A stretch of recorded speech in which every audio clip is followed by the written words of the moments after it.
विशाल, तुम अपनी माँ की औलाद नहीं होगे अगर तुम लोगों ने वीपीएन लगा के देखा है। बता रहा हूँ, जाओ चलो, तुम्हारी ऐसी की तैसी देख, तुम्हारी ऐसी, जाओ मोदी के डंडों पे लटको, वरना उससे पूछो कि उसने शिकस्त खाई कैसे। आप मुझे किसकी बात कर रहे हो यार? आप एक बात बताएं, लोग इतनी गालियां कैसे दे रहे हैं? हमने किया क्या? अब सीधी सी बात है, क्या हम पॉलिटिकल एनालिस्ट हैं दोनों? मैं तो नहीं हूँ भाई, मुझे नहीं, छोड़ो यार, बस यार क्या बात करूँ? मैंने कभी तफरीक करी? मैंने कभी कहा किसी को? मैंने कभी, तुम बताओ ना मुझे। मैंने हमसे बोले ना, आप कल भी इतना, मैंने तुमको भी कभी बोला कि यार मुझे इंडिया से लोग देखते हैं या अमेरिका? मैंने तुम्हें ही बोला, चलो यार मैं मान जाऊंगा इस बात को। मैंने जब अपने देश वाले ने तफरीक करी तो मुझसे तफरीक करेगा कोई यार? मैं कैसे बर्दाश्त करूंगा कि आप मुझ पर ये बोताल लगाओ कि यार हम देखते हैं तुम्हें? यार मैंने तो उस दिन कितनी दफा हाथ जोड़ा यार। नहीं फिर भाई, मैं 5-6 दिनों से तुम्हारे अंदर से मैं यार एक काम करने वाला आदमी हूँ। अगर तुम भाई, मैं यही तो कह रहा हूँ कि मैंने आपके जज्बात को समझ के कल आपको टोका नहीं। मुझे ये लगा कि आप किसी फीलिंग में हैं। कराची के वो 2 गिरगिट, वासे इफ्री, शाहिद अफरीदी, क्या और भी जो पाकिस्तान के कंटेंट क्रिएटर, स्पोर्ट्स पर्सनालिटीज, ये सब वो लोग हैं जो भारत के प्यार और पैसे पर पलने वाले हिपोक्रेट थे। जब तक भारत से लाइक, पैसे, फॉलोअर मिल रहे थे, भारत भारत भारत कर रहे थे, लेकिन जब डिजिटल स्ट्राइक हुई तो इनके मुंह से जहर निकलने लगा। ये भारत तो गालियां दे रहे हैं। वहां से बीफी दोस्तों, जिनको आपने भर भर के व्यूज दिए, जिनको आपने भर भर कर सुपर चैट दी, आज आपको गालियां दे रहे हैं। कौन सी गालियां दे रहे हैं आपको पता है? बोलना नहीं चाहता, माँ बहन की गालियां दे रहे हैं इंडियंस को। मोदी साहब ने कहा इंसान का बच्चा बनो ऐ गधों, इंसान का बच्चा बनो।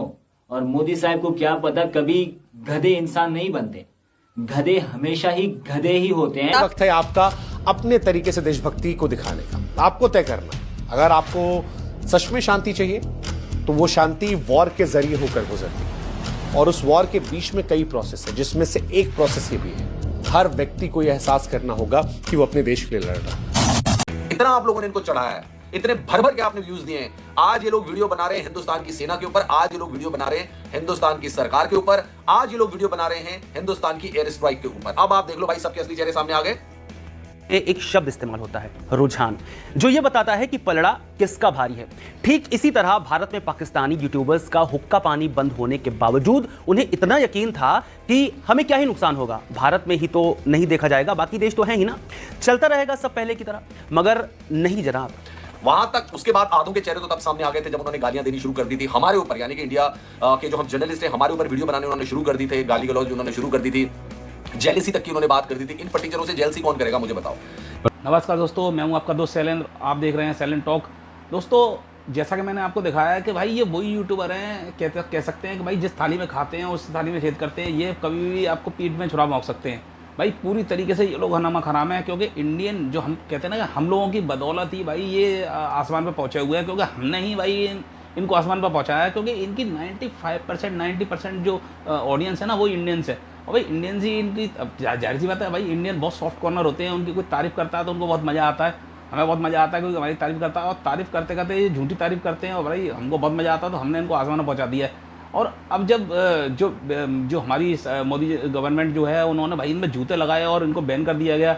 उसके बाद जो हमारी इंडियन आर्म फोर्स है, उन्होंने तो भाई इनको ऐसी तैसी इनकी कर दी, तो इनको घसीट घसीट मारा गया। तो उसके बाद इनका असली चेहरा नजर आ रहा है भाई। अब समझ में आ रहा है कि ये कौन है भाई। ये आस्तीन के सांप हैं जो कभी भी जहर उगल सकते हैं, कभी भी आपको डस सकते हैं। तो आप लोगों को इस बात को समझना बहुत ज़रूरी है। और ये क्या मतलब क्या बकवास कर रहा है, ये कह रहा है कि हमारी इंडियन फोर्स ने उनके बच्चों को मारा, उनको मारा।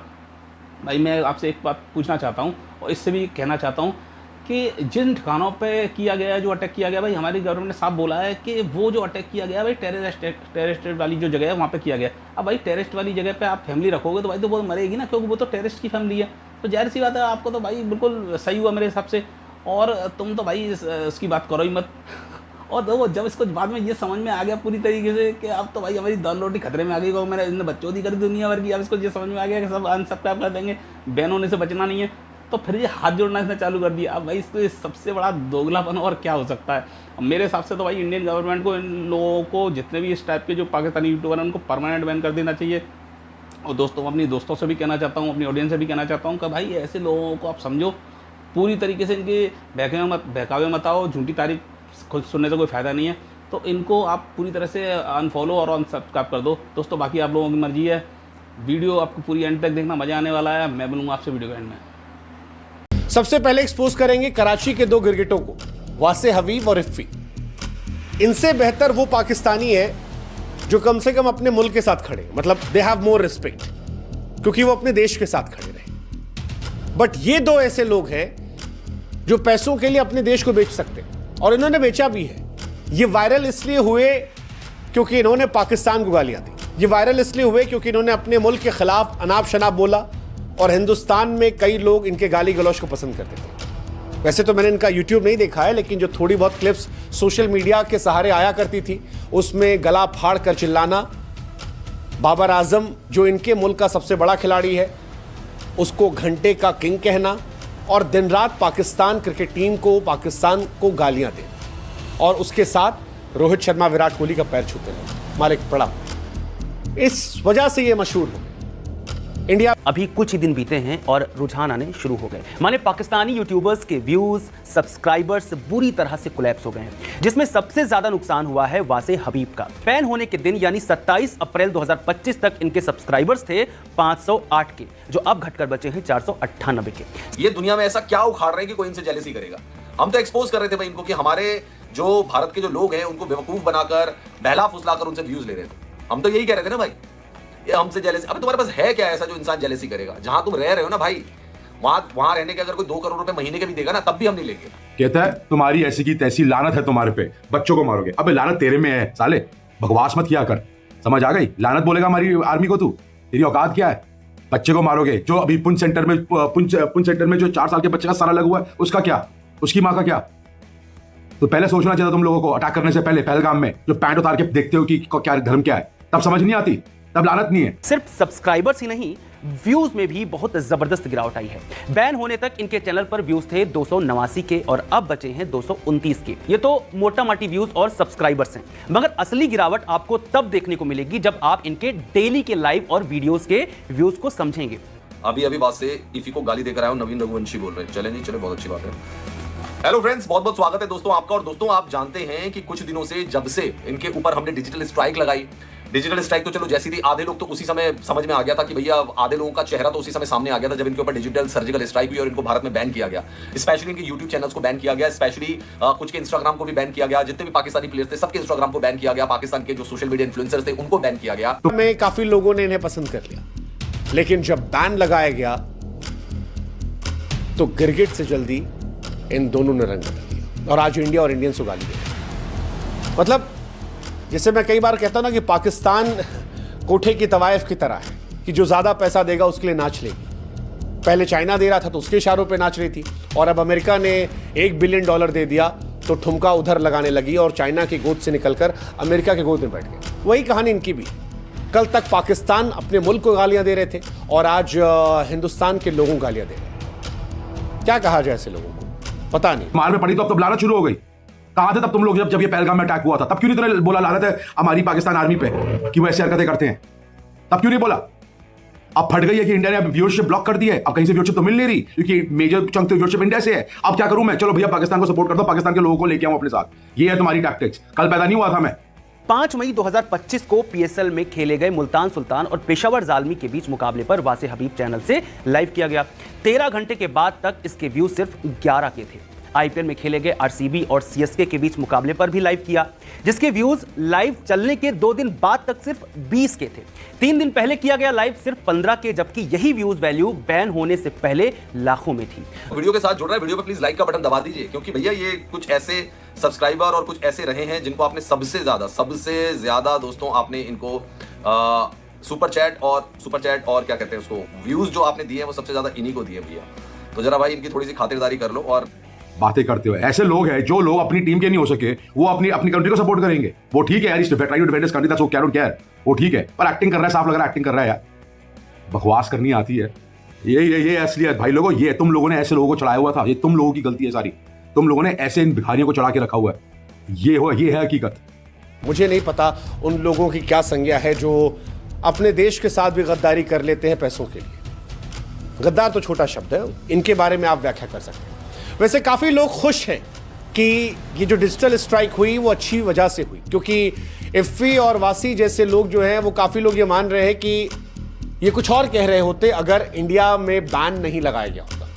अगर पाकिस्तानी क्रिएटर्स को बैन नहीं लगा होता तो शायद इनकी जबान अलग होती। बट अच्छी बात है कि ये बैन लगा और अब जब इनकी इनकम खत्म हो गई है तो इनकी मजबूरी है कि पाकिस्तान की आवाम को खुश करना है। तो पाकिस्तान की आवाम को खुश करने के लिए हिंदुस्तान में गंदा बोलेंगे तभी खुश होगी वो, और ये बोल रहे हैं। लेकिन इनकी संज्ञा मैं वही कह सकता हूं कि वो तवाइफों जैसी है। आप पैसा फेंकिए, आप जो चाहे बुलवा सकते हैं। कल को शायद बैन फिर खुलेगा तो फिर ये पाकिस्तान को लेकर अपना नजरिया बदलने लगेंगे और फिर वापस अपने मुल्क को गाली देकर हिंदुस्तान के लोगों को अपील करने के लिए तारीफ करना शुरू करें। मैं तो तमाम लोगों से कहूंगा कि बच के रहिए, क्योंकि ये आपकी भी इज्जत नहीं करते। वो जो इनको देखते थे और जिनसे इनके घर के दाल रोटी चल रही थी उनको भी गालियां दे रहे थे। वो जो क्लिप मैंने देखी वो बड़ी दुखद थी कि माँ बाप को लेकर बोलना और उसके बाद ये कहना कि वीपीएन से देख रहे हो ऐसा वैसा ये वो। शर्म आनी चाहिए, जो इनको देखते हैं उनको भी शर्म आनी चाहिए। हालांकि मुझे लगता नहीं कि हिंदुस्तान में कोई देख रहा होगा, लेकिन अगर कोई क्रिकेट के वास्ते भी देख रहा है तो उसे समझना होगा कि जो शख्स अपने मुल्क का ना हुआ, जो शख्स पैसों के लिए अब वापस अपने फैंस को गालियां दे रहा है, इंडिया को गालियां दे रहा है, इंडियन आर्मी पर क्वेश्चन कर रहा है, प्लीज बॉयकॉट, प्लीज बॉयकॉट। मतलब जितनी जल्दी हो सके आप बॉयकॉट कीजिए, क्योंकि ऐसे लोग किसी के नहीं हैं। ये वही है, तवाइफों वाली कहानी है। इनके मुंह से वैसे भी कंटेंट के नाम पर केवल गालियां निकलती हैं। तो अगर आपको गाली खाने का शौक है तो प्लीज गो एंड वॉच, नहीं खाने का शौक है तो प्लीज, जी हाँ, वही जो आप सुन रहे हैं वही। अब 2 हफ्ते पहले शुभमन गिल और बाबर आजम पर एक कंपैरिजन लाइव किया गया, तो इसमें 252 के व्यूज हैं। उससे पहले 116 के, 175 के, 146 के करीब व्यूज हैं। माने साफ है कि भारतीय दर्शकों तक वीडियो नहीं पहुंचने से इन्हें बहुत बड़ा नुकसान हुआ है। तो दोस्तों देखा आप लोगों ने, भाई कोई फ़ायदा नहीं है, झूठी तारीफ सुनने से कोई फ़ायदा नहीं है। और इन जैसे बड़ुओं से या बड़ुओं की तारीफ सुनने से यार को क्या फ़ायदा मिलने वाला है भाई।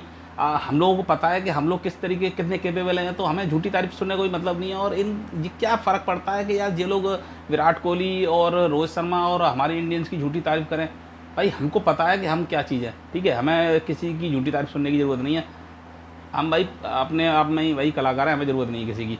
दोस्तों आप लोगों का इस बारे में क्या कहना है? मुझे लगता है तो भाई इनको परमानेंट बैन कर देना चाहिए। दोस्तों आप लोगों का इस बारे में क्या कहना है जरूर कमेंट करके बताना। वीडियो अच्छी लगे तो लाइक करके चैनल को सब्सक्राइब जरूर कर देना। तो मैं मिलूंगा आपसे ऐसी कोई शानदार वीडियो में, तब तक के लिए नमस्कार, जय हिंद दोस्तों।